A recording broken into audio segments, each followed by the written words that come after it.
Bienvenidas y bienvenidos a Aprende en Casa 2, esta nueva propuesta para seguir aprendiendo durante la contingencia. Yo soy la maestra Nirvana Galicia Juárez. Y les quiero recordar que todos debemos lavarnos continuamente las manos, procurar no tocarnos la cara, usar cubrebocas y realizar estornudo de etiqueta. Quédense en casa y únanse al reto de aprender algo nuevo cada día de una forma distinta a como aprendemos cuando estamos en la escuela. Empecemos con la sesión. El tema a tratar hoy son la variedad de las fuentes históricas. ¿Tú sabes qué es una fuente histórica? Bueno, maestra, me imagino que son los archivos y documentos a partir de los cuales los historiadores pueden estudiar el pasado. Es correcto. Pero no solo los documentos y archivos son fuentes históricas. También los objetos o la ropa, por ejemplo, pueden brindar mucha información útil para el estudio de otras épocas y sociedades. Y precisamente el propósito de esta sesión es que conozcas qué son las fuentes históricas, cómo se clasifican y cómo se pueden diferenciar entre las primarias y secundarias. Antes de empezar con la sesión, me gustaría que escucharan el fragmento del siguiente texto. Apuntes para mis hijos Benito Juárez, la primera infancia. El 21 de marzo de 1806 nací en el pueblo de San Pablo Guelatao, de la jurisdicción de Santo Tomás Ixtlán, en el estado de Oaxaca. Tuve la desgracia de no haber conocido a mis padres Marcelino Juárez y Brígida García, indios de la raza primitiva del país, porque apenas tenía yo 3 años cuando murieron, habiendo quedado con mis hermanas María Josefa y Rosa al cuidado de nuestros abuelos Pedro Juárez y Justa López, indios también de la nación zapoteca. Mi hermana María Longinos, niña recién nacida, pues mi madre murió al dar la luz, quedó a cargo de mi tía Cecilia García. A los pocos años murieron mis abuelos. Mi hermana María Josefa casó con Tiburcio López del pueblo de Santa María. Mi hermana Rosa casó con José Jiménez del pueblo de Ixtlán y yo quedé bajo la tutela de mi tío Bernardino Juárez porque mis demás tíos Bonifacio Juárez ya había muerto. Mariano Juárez vivía por separado con su familia y Pablo Juárez era un menor de edad. Como mis padres no me dejaron ningún patrimonio y mi tío vivía de su trabajo personal, luego que tuve uso de razón me dediqué, hasta donde mi tierna edad me lo permitía, a las labores del campo.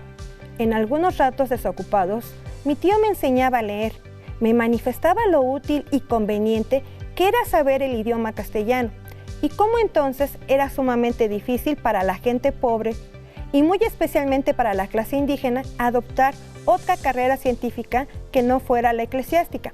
Me indicaba sus deseos que yo estudiase para ordenarme. Estas indicaciones y los ejemplos que se me presentaban de algunos de mis paisanos que sabían leer, escribir y hablar la lengua castellana y de otros que ejercían el ministerio sacerdotal, despertaron en mí un deseo vehemente de aprender, en términos de que cuando mi tío me llamaba para tomarme mi lección, yo mismo le llevaba a la disciplina para que me castigase si no la sabía. Pero las ocupaciones de mi tío y mi dedicación al trabajo diario del campo contrariaban mis deseos y muy poco o nada adelantaba mis lecciones. Además, en un pueblo corto como el mío, que apenas contaba con 20 familias y en una época en que tampoco o nada se cuidaba de la educación de la juventud, no había escuela, ni siquiera se hablaba la lengua española, por lo que los padres de familia que podían costear la educación de sus hijos los llevaban a la ciudad de Oaxaca con este objeto, y los que no tenían la posibilidad de pagar la pensión correspondiente los llevaban a servir en casas particulares a condición de que se les enseñase a leer y a escribir. Este era el único medio de educación que se adoptaba generalmente, no solo en mi pueblo, sino en todo el distrito de Ixtlán, de manera que era una cosa notable en aquella época que la mayor parte de los sirvientes de las casas de la ciudad era de jóvenes de ambos sexos de aquel distrito. Entonces, más bien por estos hechos, que yo palpaba que por una reflexión madura de que aún no era capaz, me formé la creencia de que solo yendo a la ciudad podría aprender, y al efecto insté muchas veces a mi tío para que me llevara a la capital, pero sea por el cariño que me tenía o por cualquier otro motivo, no se resolvía. y solo me daba esperanzas de que alguna vez me llevaría. ¡Qué interesante, maestra! Es impresionante la claridad con que se expresaba el presidente Juárez a casi un siglo y medio. Este texto es perfectamente comprensible y emocionante para un lector de nuestros días. Totalmente de acuerdo. Y si te interesa leer más de lo que escribió el Benemérito de las Américas, te invito a que leas el resto de apuntes para mis hijos. Vale mucho la pena. Y para iniciar la sesión, piensa en la siguiente pregunta.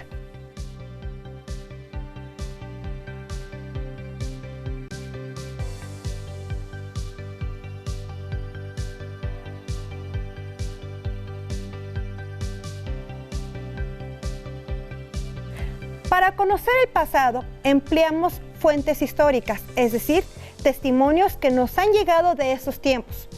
Es importante reconocer el gran valor que tienen los archivos históricos.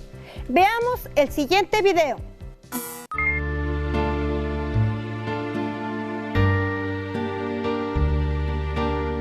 Hubo un interés que se nota en los documentos que conservamos de gente que trabajó en el antiguo museo, que ya hablaba como de conservar la documentación que se generaba. No resguardaban en sí documentos administrativos, pero sí copia de documentos históricos que el departamento de historia que tenía el antiguo museo se encargaba como de recopilar. Y de ahí viene como la primera formación de la colección de códices que ahora resguarda la Biblioteca Nacional de Antropología e Historia.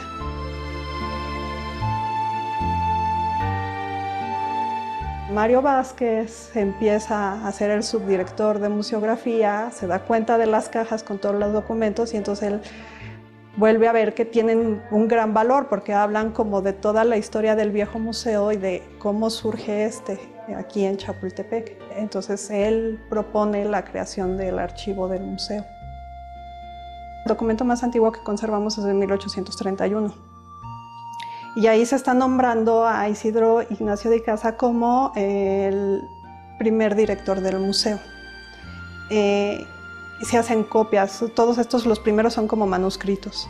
Entonces está la copia que de seguro le dieron a él y la que se guarda para el museo. Y entonces ese documento, que en su tiempo fue un documento administrativo y que daba fe de que el museo ya tenía un responsable, con el paso del tiempo, bueno, pues el personaje pues se queda ese documento como testimonio de que Isidro Ignacio de Icaza fue el primer encargado del Museo Nacional.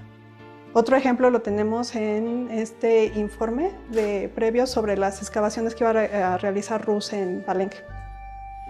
Va a Palenque, hace su informe para decirle al director qué es lo que necesitaba, de recursos materiales, recursos humanos, lo deja escrito, hace un registro fotográfico de la zona para decirle cómo va a trabajar.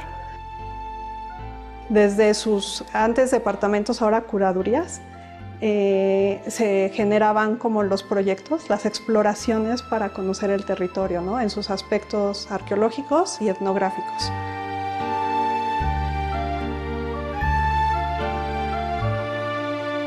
Tuvimos primero que ver qué teníamos registrado, inventariado, catalogado en papel. Y a partir del orden que ya teníamos, de lo que ya teníamos, empezamos a hacer como el proyecto de cómo íbamos a digitalizar la colección. Entonces la dividimos en lo que es el fondo fotográfico y el fondo documental.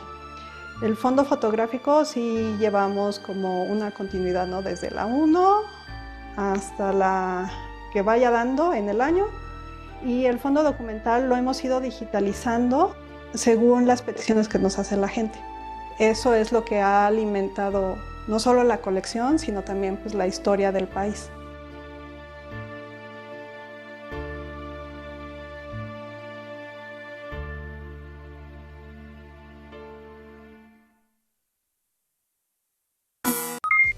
Veamos a detalle lo planteado por el video.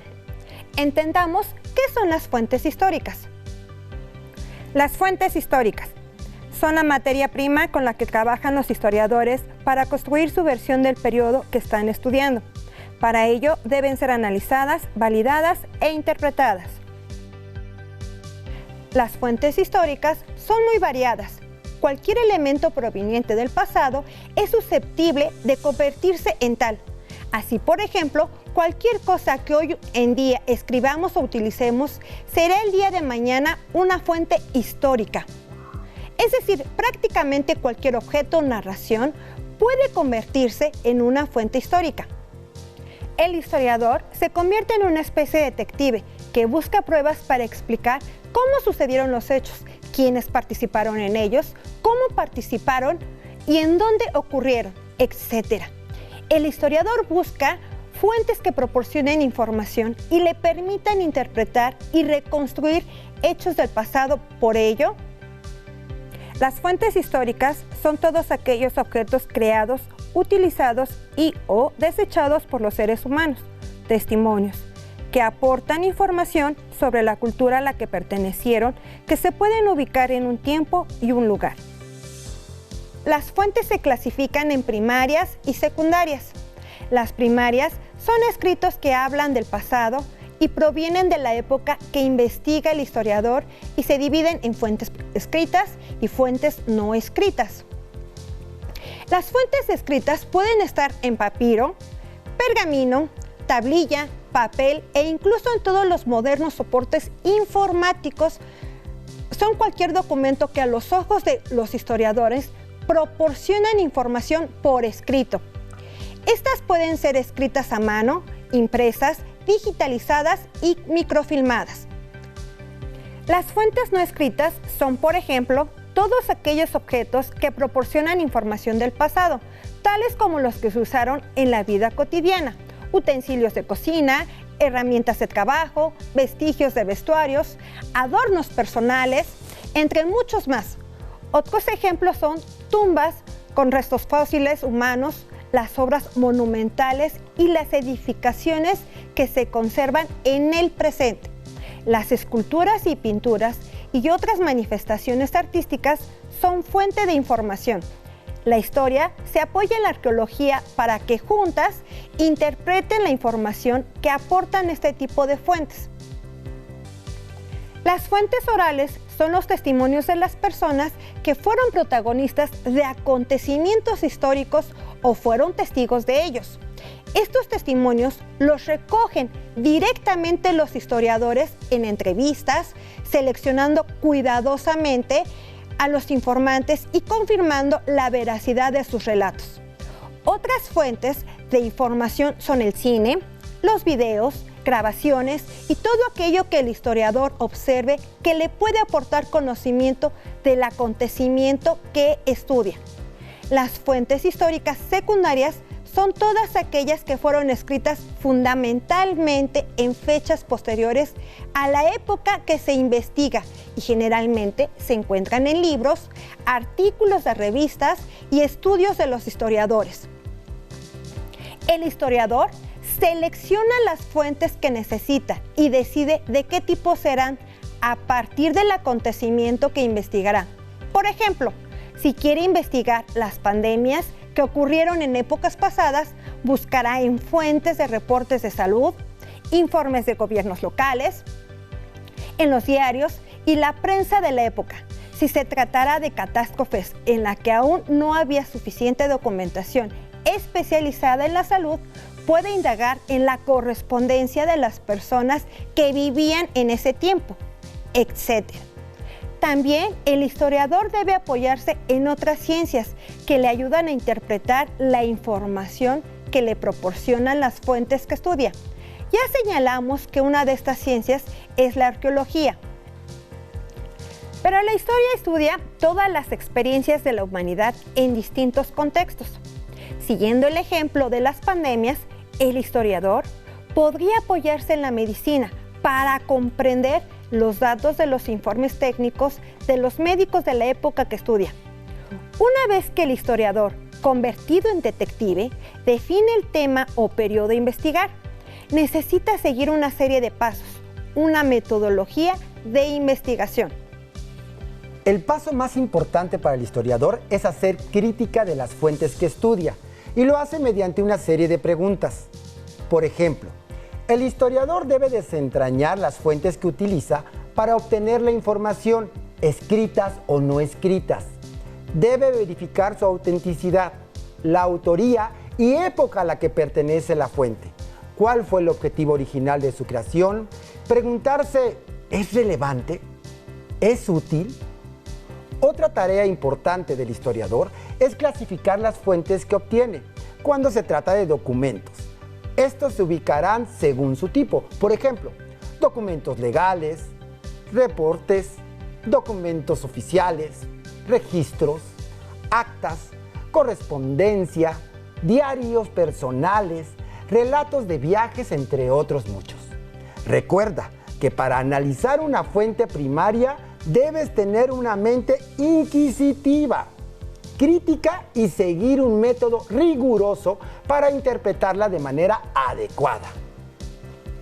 Para recapitular, observa el siguiente video.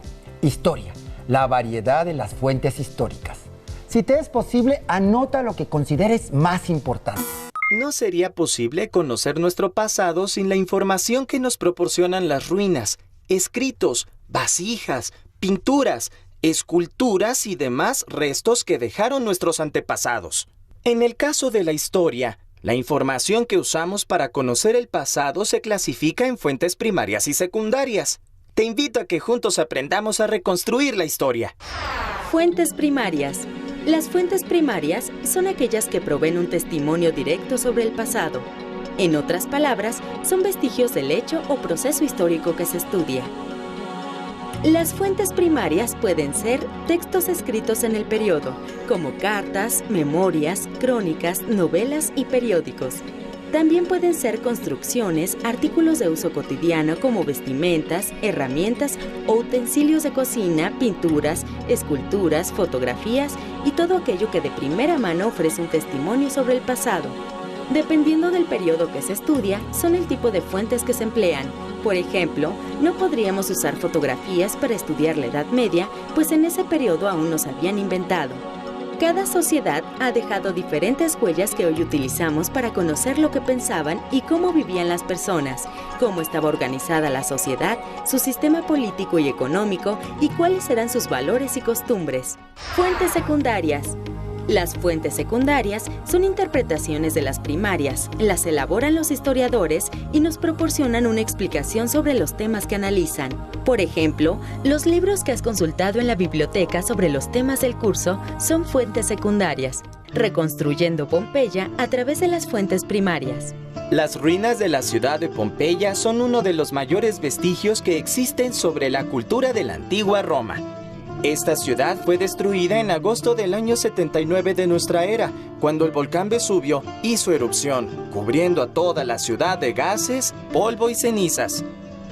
La información sobre el suceso de la erupción se extrae de fuentes primarias como crónicas y cartas de personas que vivieron en la época en poblados cercanos, y de las ruinas de la ciudad que se conservaron debajo de las cenizas. Por los anuncios que había por toda la ciudad, sabemos que en Pompeya existía un particular gusto por el circo, que en aquel periodo presentaba combates de gladiadores. En las ruinas de la ciudad se conservan zapaterías, tabernas, lavanderías, baños y panaderías. Todas ellas nos permiten conocer cómo era la vida cotidiana de los pompeyanos. Reconstruir la historia nos permite descubrir cómo vivieron hombres y mujeres de otros periodos y comprender que son un antecedente de cómo vivimos hoy. Te invito a descubrir cómo vivían tus antepasados acercándote a las fuentes de información. Ahora corrobora tu respuesta a la pregunta inicial y si es necesario, modifícala. Finalmente, te propongo un reto para que pongas en práctica lo aprendido.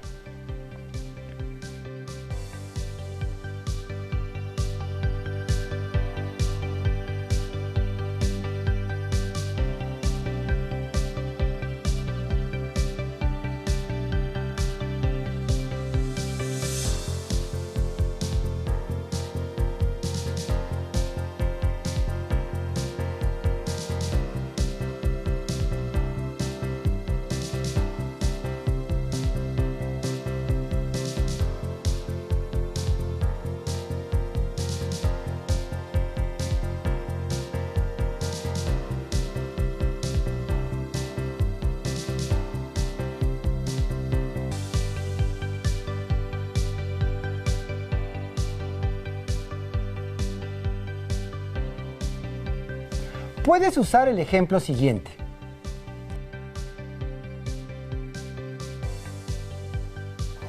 El tema de hoy lo encuentras en tu libro de texto en el primer trimestre, en el apartado de construcción del conocimiento histórico.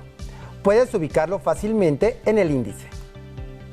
Como pudiste notar, la historia se apoya y usa como fuentes de información los conocimientos que producen otras ciencias y disciplinas, como la arqueología, la biología, ecología, geografía y química.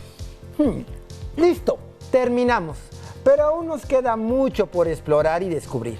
Así que nos vemos pronto aquí en Aprende en Casa 2. Hasta la próxima.